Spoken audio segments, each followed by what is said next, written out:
Hello, baseball and umpire fans, and welcome to the first episode of The Leading Edge, where we talk with umpires about umpiring and cover topics on both sides of the plate. Joining me on this episode is Baseball New Brunswick and Baseball Canada Umpire Jeremy Nash. We're going to cover topics about what drives us to umpire, the Baseball Canada Umpire program, and share some funny stories from along the way. After 128 different intros, it's time to get this started. So sit back and relax, because we're coming.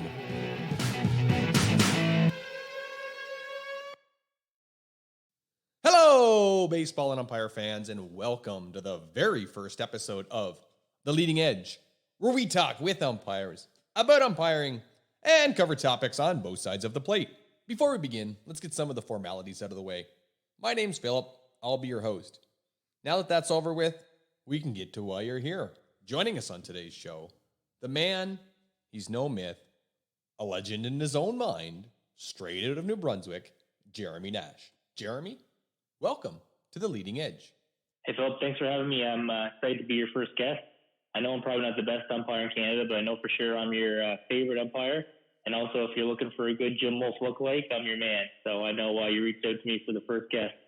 Holder, we're not even 20 seconds into the show when you're dropping Jim Wolf references. You don't know how excited that makes me. Play ball! First and foremost, Jeremy, thank you for being the first guest here on The Leading Edge. But before we begin, I want to take this opportunity to explain the purpose and where the idea of the show came from. Now, I need to set the scene. It's mid-May 2020. If you're listening live or you're listening in 20 years due to the power of the internet and my voice is still out there, COVID-19 has rocked the world. Now, a couple weeks ago, I get a call from a guy named Bobby Mark. Bobby's an umpire here in Saskatchewan and says, Philip, have you ever given the idea of an umpire podcast a go? After a few phone calls, multiple emails, and a bribe, he convinces me to give it a shot. So here I am with the idea that we're going to try to capture umpire stories, especially amateur umpires here in Saskatchewan and around the country.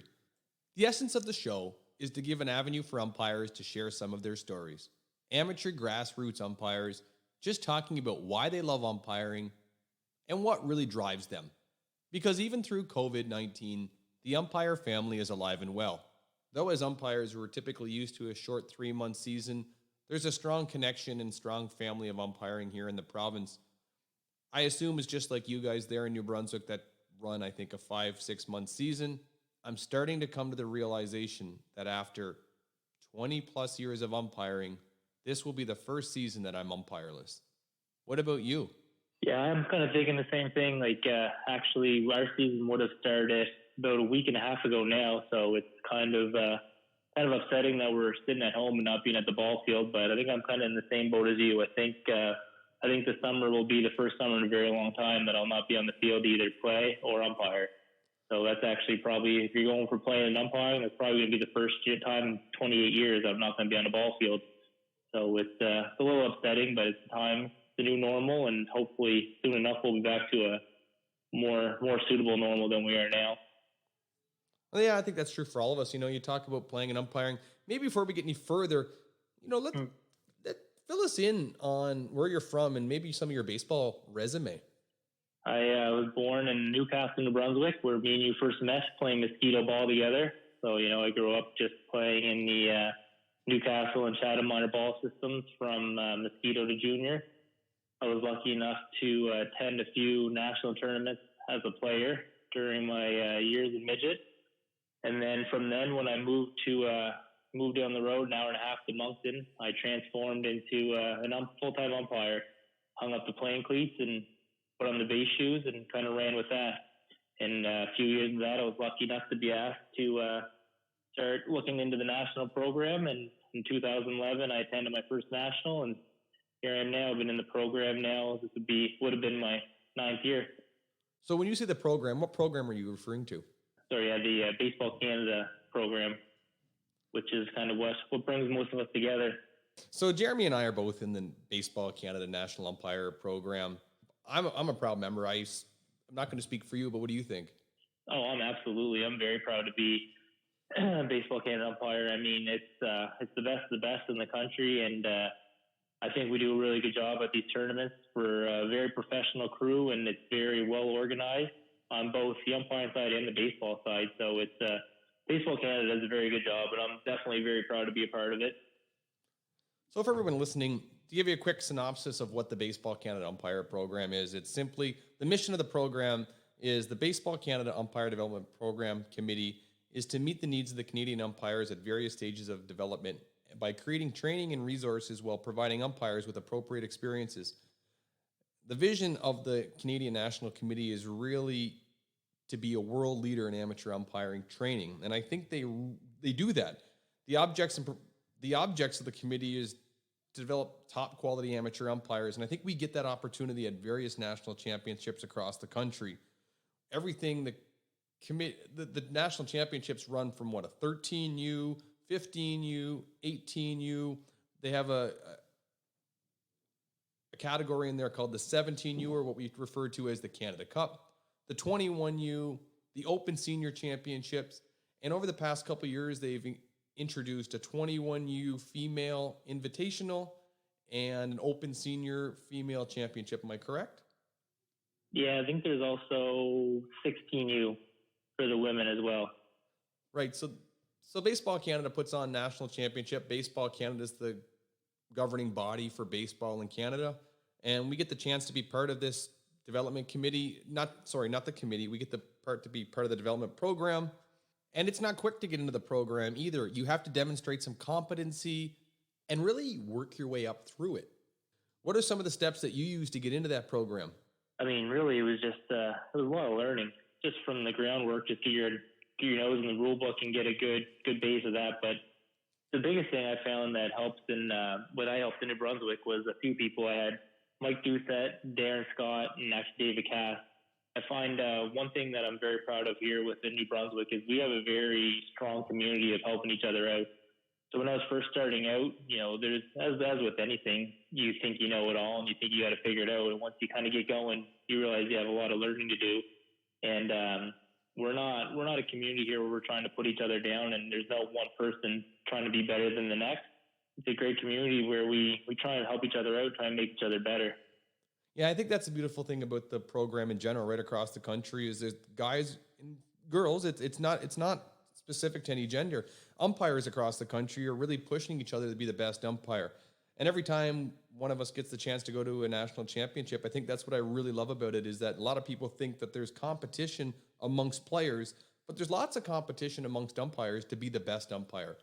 And the way I look at it anytime I hit the field is I just want to be a better umpire today than I was yesterday.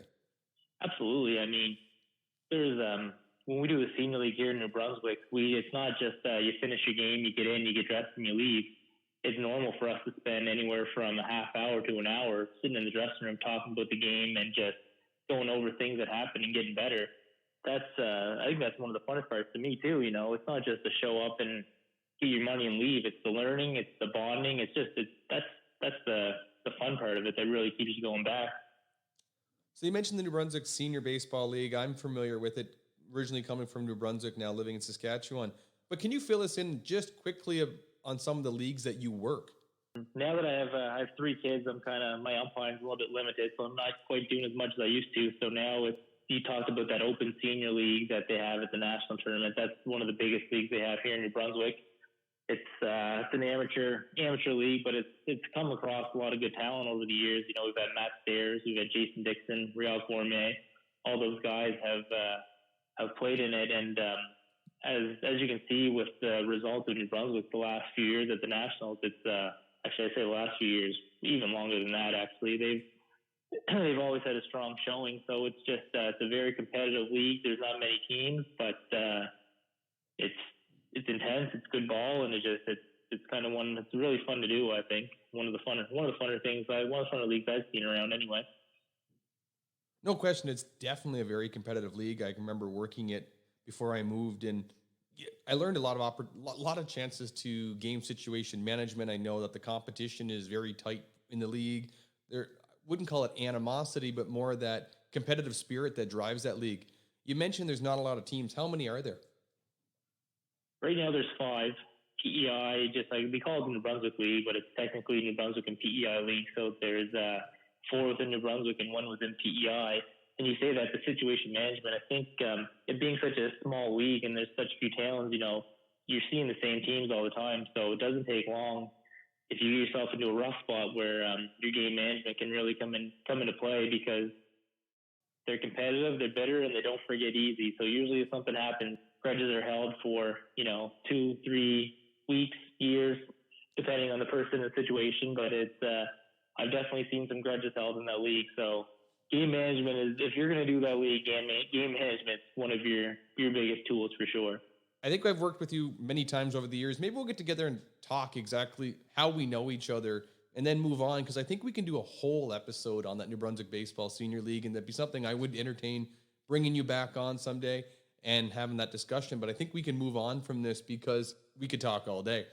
We talk umpiring. What I love most about umpiring is I get to meet people, and that's what I'm missing right now. And the whole purpose of this podcast really is to get the opportunity to meet people and talk to people throughout COVID. Now, we met years ago. We met playing mosquito baseball. But maybe fill us in on some of the stories that we have over the years. We played. Like I said, we played in teams a few years, and spent 4 years in high school together. We didn't start school other than that. I was stuck up in the sticks in my little rural elementary middle school. You were in the big city, the big town, but I was able to make the journey down in high school and join you. But I want to say it was probably our grade 11, grade 12 year where we started to really dabble in umpiring more seriously. Before we started when we were 13, 14, but it was kind of help out a coach here, help out there on the bases. Probably around that time, I'd say, when we really started, doing our own plates and really getting real involved in it, going me and you together. Yep. I can remember specifically, I was in grade 11, so it would have been our grade 11 year. You had switched sides. We had played for the Newcastle Cardinals for years up until 15U, and then you decided... That would have been grade 10. Grade 10 is when I switched sides. That would have been, this summer going into grade 10. Yeah, so that summer, grade 10, you switched sides. I think the next year, I stayed in Newcastle. You went to the the other team, if you could say, and the one that won all the time. Okay, yeah. But I mean, if we're gonna get dirty, I can remember a game where I'm not gonna sit here and say that we beat you guys every time, but I can remember one game where we whipped your butt. It was a mercy rule, and I can't remember who was pitching, but I think I went 3 for 3. So I'm not going to talk about that too much. I was pretty proud that night. And so you go to Chatham. We both work baseball grants together, different sides of town. For anybody listening, this is Newcastle, Chatham. This is known as the Mare Machine now. Highly competitive at one time. 2 different senior baseball teams, 2 different minor ball associations. It's taken 25 years. I think the relationships are starting to mend. The community's coming together as a whole. He's on the other side. I'm doing a ball grant. And that's where we really kick off our umpire career together, because you got all the games on one side of the river and I got all the games on the other. And then, then there was the middle zones where we meet in the middle and help each other out when we were stuck. You would usually go there and do a doubleheader, and I'd convince you to keep the plate gear on, so I was too lazy to put it on myself, and you'd end up usually doing a double duty and let me stay in the base for the second game. Yeah, we spent a lot of tournaments either flying solo, or we get the call and say, yeah, we have 15 games this weekend, and we'd say, I got 2 guys, me and Nash, let's go. And we would just rock tournaments completely. Not saying I'm ever doing that again. No, like I said, I think for the first time, I don't even know the umpire sign or even knew my name. I think I was just your buddy. I think he would call you, and you would just drag me to wherever you need to go if you have to do the games alone. Fair. As we put some long days in, but the best part of the tournament was always when they cracked that check there come Sunday afternoon. Absolutely. There was never not a smile on my face on Sunday afternoon. A lot of exhaustion, probably a few bumps and welts, because we won't brag. I wasn't polished at that time. No, I know myself. If I could go back and watch videos of tape of that now, I'd want to burn it. I know for sure. It was ugly. It was lots of fun. I can remember one of the memories working that tournament to you. You were on the bases, and I remember ejecting my brother for running the catcher. Mm-hmm. Yep, I remember that. Very clearly. I still can't live that down at the dinner table. My mom still gets mad at me for ejecting my brother. I'm like, Mom, the rule's black and white. You have to avoid contact. And my brother just comes down the line. My brother was bigger than I was, and he just hits this catcher. No questions asked. And it's like, yeah, you're out of the game. And my mom still does not let me live that down. I showed her the rule book, but guess what? She still gives me grief. But we'll move on because she might be listening to this someday and giving me a heck. So Nash, let's talk. No family favoritism in the McGee house. There's no. I've ejected my brother from baseball. I have refereed him in hockey and had to gross misconduct him. Just things that I just haven't been served very many dinners on a silver platter, or I could say every penalty or anything I've ever called for against my brother has always been on a silver platter, black and white. But yeah. let's people might think you're picking on him, but I know Chris. He deserved everything he got. There, Mom. Finally, somebody agrees with me, okay? It's not just me. But Nash, you talked about being involved in 4 national championships. Could you fill our listeners in on where they've been, what division it's been, and what year? I started out in 2011. That was my first one in Dartmouth. It was 13U. Kind of on a little string of 13U, just the way things had worked out with travel and such. So 2011 was Dartmouth. 2012 was St. John's, Newfoundland, another 13U. And then 2013 was in Fredericton, New Brunswick. That was the final of the 3 13Us. And then in 2017, I went to the 18U in London, Ontario. So 3 13Us in 3 different provinces basically have the Maritimes crossed off. Have you ever worked a game in PEI before we get going? I have worked a game in PEI, yeah, the New Brunswick Senior League. So I got them all 4. So we got the Atlantic provinces cover off. And you said you work 18U in London, Ontario. You go to those tournaments, you've been to 3 13Us. I know you're not going to say it, but I know that you have a gold medal plate somewhere in there. You are correct. Yeah, the 2013 in Fredericton. I was lucky enough and fortunate enough to do the gold medal plate that day, and it ended up being a very, very good game and one of the best games I've ever worked, actually. And it was a lot of fun. It's always an honor to have one of those on your resume. That's the beautiful thing about being part of the Baseball Canada program is that umpires work hard their whole career. They go to these championships, and sometimes they get rewarded. Oh, absolutely. I mean, that was a silver lining. If I would have had, any other assignment that day, I would have been happy with it. I go there myself as kind of a personal journey. And if I went there and I did the best I could and I put the most work in and I was prepared, then I'm happy. The results will show for themselves if you work hard. But if you went there and you did the best you could and you don't get the assignment you get, that stuff like that never really bothered me because that's not the reason I'm in the program and that's not the reason I'm there for those things. But like I said, it's hard work and it's fun and it's really nice to be. I think when you work hard and when you really put the work in and you're prepared, the end results show for themselves. I think myself. I think so too, and I think that's what I enjoy with the national championships is actually going and having your game supervised, evaluated. You get that feedback right after the game. That's nice. It's different than working a Tuesday night. Yeah, and it's nice too because you go there and it's anywhere from 12 to 15 men and women that are there for the same reason. Everyone's there to umpire. No one's there thinking about what else they're going to do or what's going on. You're all there with the same goal. You all want to do good, and you're all there to do the best job you can. And that's what everyone talks about the whole weekend. And you learn, you get better, and that's you're not doing your Tuesday night men's league game with someone that kind of wants to be there, but not really and isn't putting in 100% effort. When you go to a national tournament, you along with the other 11 umpires you're there with are all putting in a very hard effort and makes it fun. It does. You've been to the national championships. You remember some of the people on your crews who your umpire-in-chief was or supervisors you want to send a shout-out to? Yeah, well, I mean, I definitely can't start without saying something about Andrew Downs.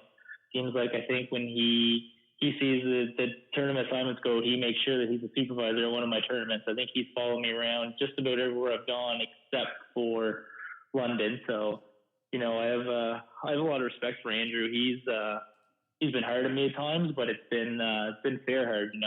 Andrew's a guy that he likes to see people get better, and he's honest and he's fair. So he's definitely a guy. Him and like I say, Mark Jones has also been someone I've had at a few tournaments that's been really, really helpful to my game, to umpiring. And as far as crew members, I mean, so I've been to 4, so it's hard to really pinpoint 1 or 2. But I got to go back to my first. I don't even think he's involved in umpiring right now. But Steve Snow was one of the guys on my first crew when I went to Dartmouth, and he was a local guy, and he'd been in the program a while.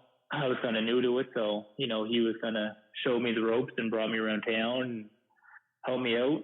And then, one of the guys I met in London, I met in London. I met him before in St. John's, but me and you still talk to him on a regular basis. Can't go through this, so talking about our old buddy Ryan Garland from St. John's, Newfoundland. Yeah, Ryan's quite the cat. I had the opportunity. I worked with Ryan when I did a 15U tournament in Summerside a few years ago.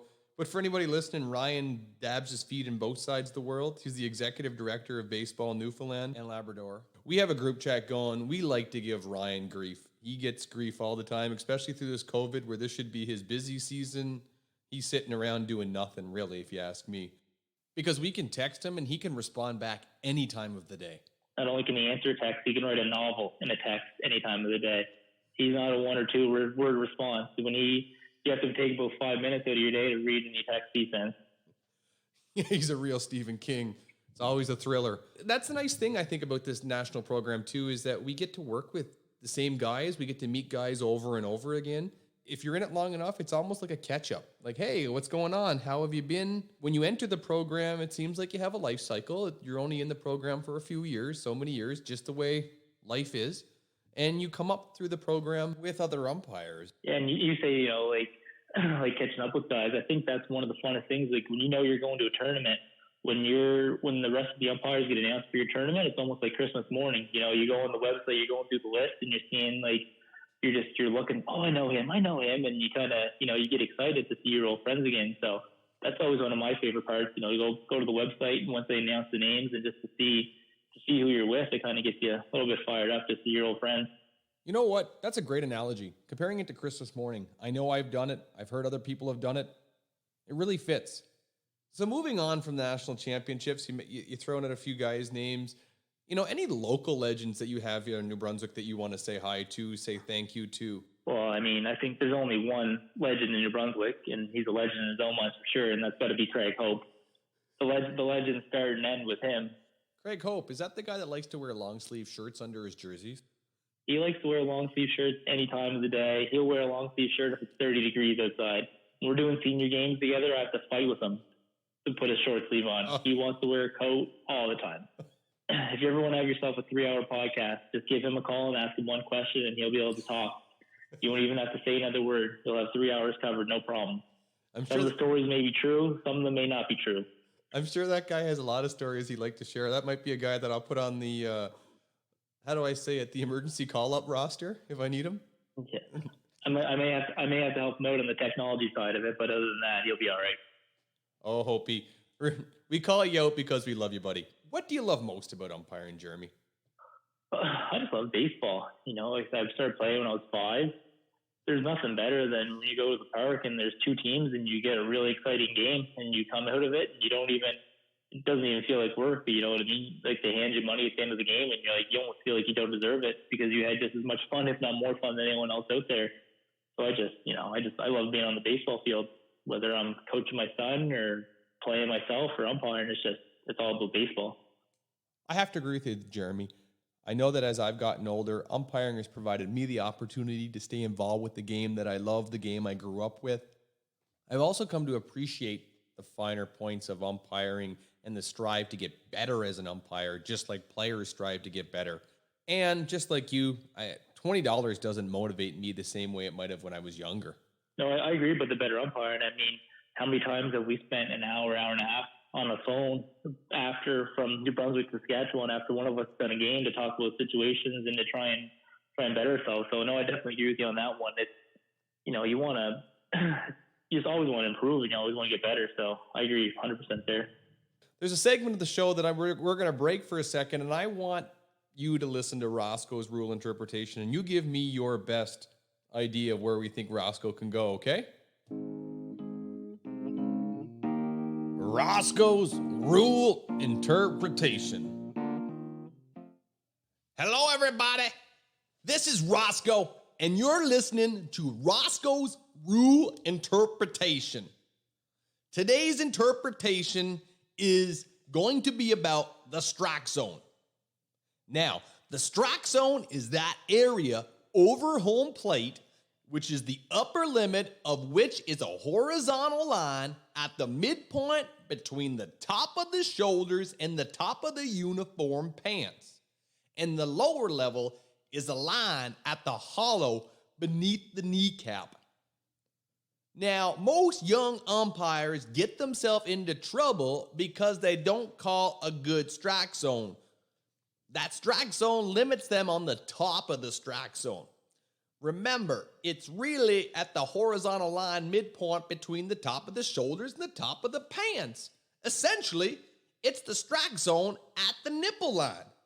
So it's the nipples of a young person, not an 86-year-old person. When was the last time you seen an 86-year-old play baseball? So the idea of calling the strike zone at the belt where 86-year-old nipples hang out is wrong. Think of it as calling the strike zone at the nipples of an 18-year-old. So the next time you get a call at the start of the season to umpire a whole team's games worth of 11U baseball, you know that that parent is asking you to come out every game to call a quick and efficient and fair baseball game, and they're expecting that you're calling the strike zone at the nipple line. Roscoe's not afraid to tell you that he has survived umpiring baseball all these years because of his ability to call the strike zone at the nipple line. And calling a big, fair, and consistent strike zone has made Roscoe a few dollars richer and lets him get on with his day while keeping the moms and dads happy. This has been Rule Interpretation with Roscoe. We'll talk to you later.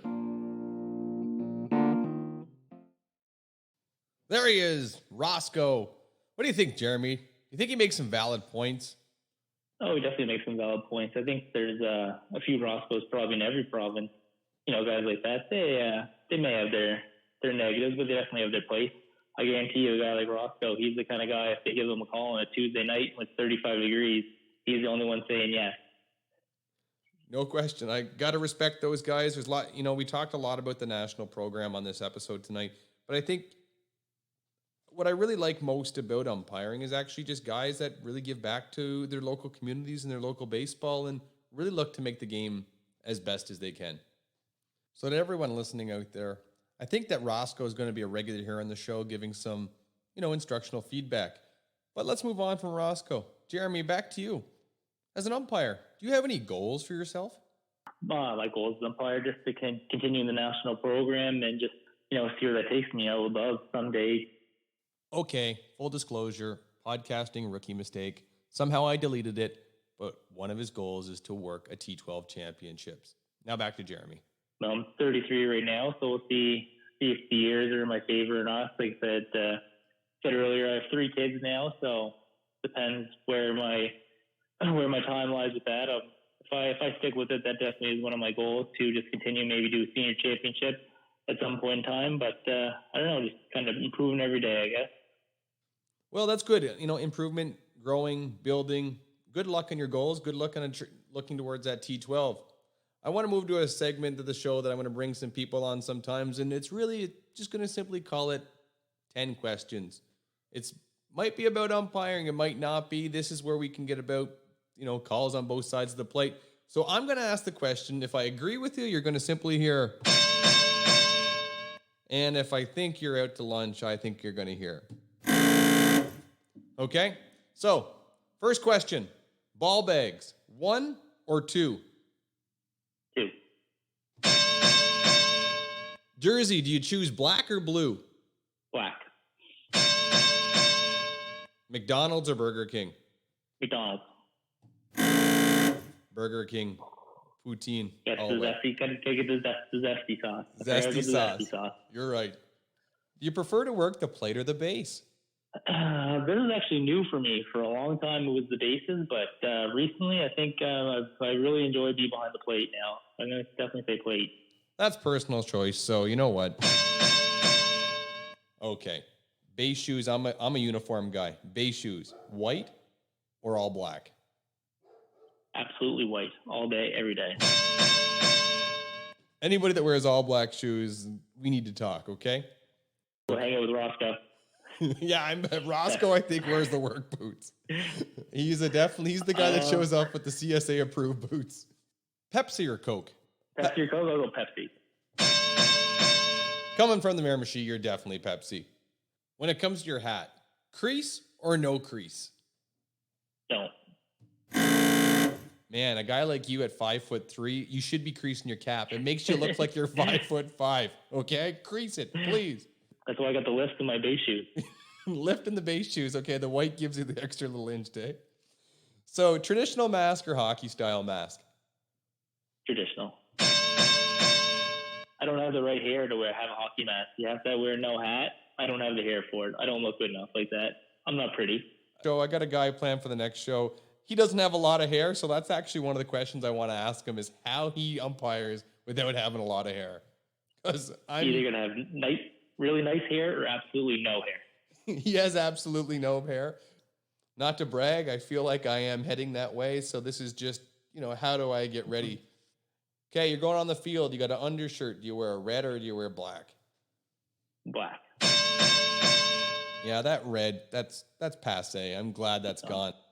Okay, the last question. It's a little more personal. Simply true or false. You tell me that you have 4 national championships, but is it true that you have a 5th unofficial championship under your belt? That is true that I have a 5th. Okay, well, what are you doing hiding it from us? Tell me, what's going on here? So this will have to go back to 2011, the same year that I did my first PE National. So that year, the Moncton hosted the Canada Cup.